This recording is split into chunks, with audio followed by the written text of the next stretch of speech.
Fold3 is a subscription website best known for its unparalleled collection of military records. I'm Sunny Morton with Family Tree Magazine, here with a quick guided tour of Fold3. Fold3, owned by Ancestry.com, is home to over 582 million records, and as you can see, they're from the United States, Australia, Canada, New Zealand, and the United Kingdom. You can see curated collections on various military topics and other themes. If you click on the name of a different place, you'll see a new set of options for that particular place.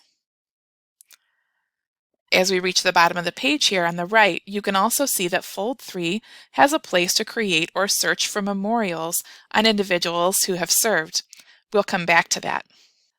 The best way to show you around Fold3 and give you a hint of what it has to offer is to demonstrate how to search and browse for records. So here's the search interface. This is where you'll go to find records about specific people. If you're used to researching at the giant genealogy websites, this is a little different. They don't lay out all the different fields into neat little search boxes. What they do instead is provide you with various ways to search for specific names, records, places, dates, keywords, and by conflict or war.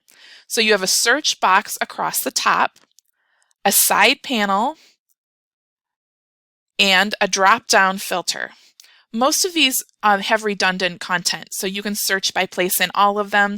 It's more about choosing the search techniques or styles that you like the best, or combining them. I'll show you 3 quick examples. My grandfather, Lowell McClellan, served in World War II. I can enter his name and choose to use it as a keyword or a name or a place. Also, he served in World War II. And over here, it's just really easy to check that box. It's right there so that I can see all results for a Lowell McClellan who served in World War II. His name is so unusual that all 3 results probably pertain to him. But what if it's a little more complicated? Let's clear this search and try a new one. Jesse Moreland served in the Civil War. I'm going to enter his name here. Let's say I wasn't quite sure whether he served on the Union or the Confederate side. I just knew he was in the Civil War. So I'll click the U.S. Civil War box here. And then I have 14 results, which isn't bad at all. But let's say that I know he lived in Indiana. So I can add Indiana as a place right here, and I would click on it as a place. Or I could also go over here and add it as a place, and this will give me the options of all of the places for which there are search results. And here the bulk of them do apply to Indiana. That's promising. So I'll add this as a place.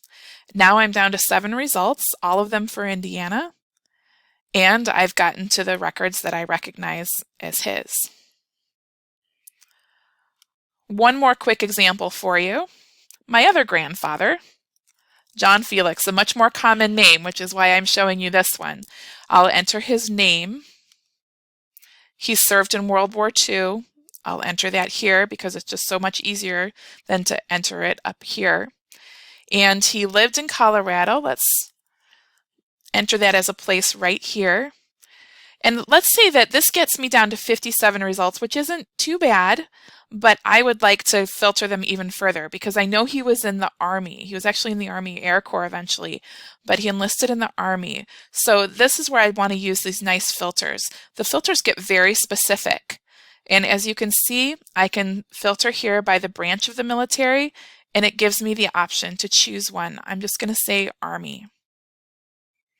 So now I get just 2 search results, and one of them is his enlistment record. So definitely take some time to explore what the different filters can do for you, especially where the ones that open up. You can search by all different kinds of parameters if you happen to know certain things.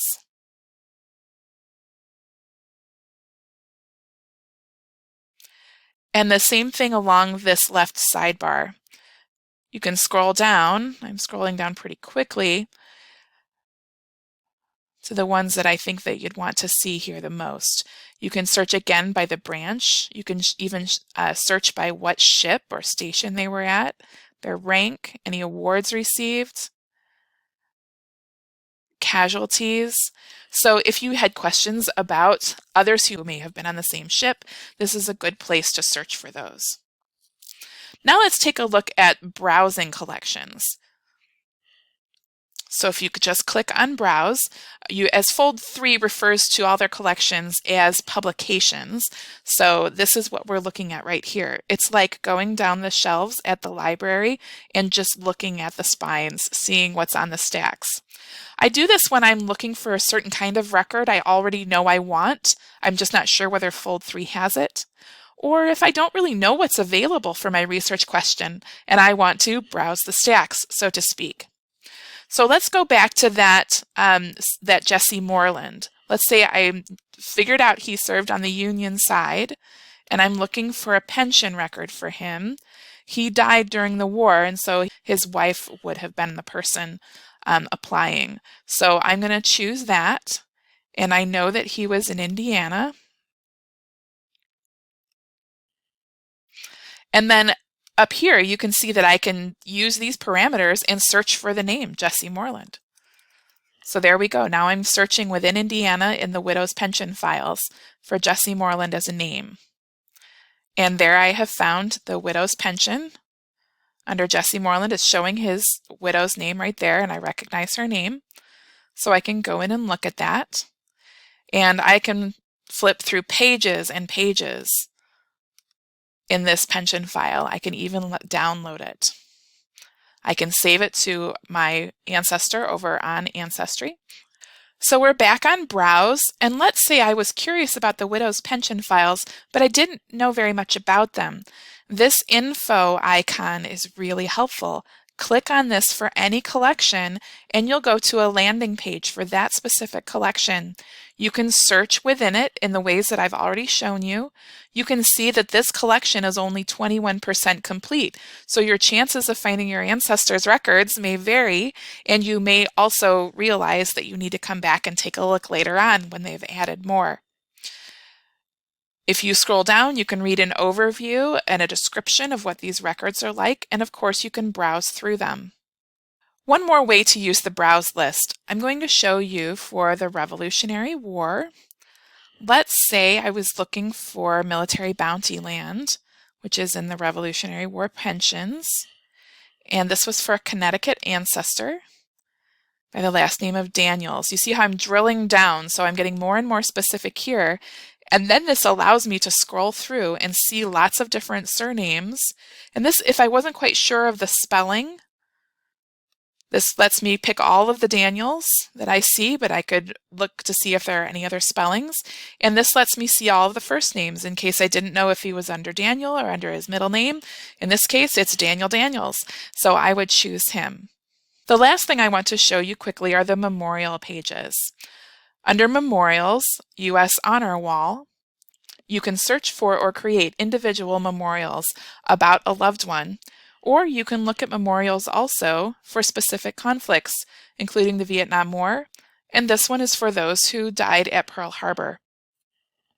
It's absolutely free to create a memorial, and I would encourage you to consider doing so, especially for those whose lives may have been cut short or otherwise dramatically affected by war.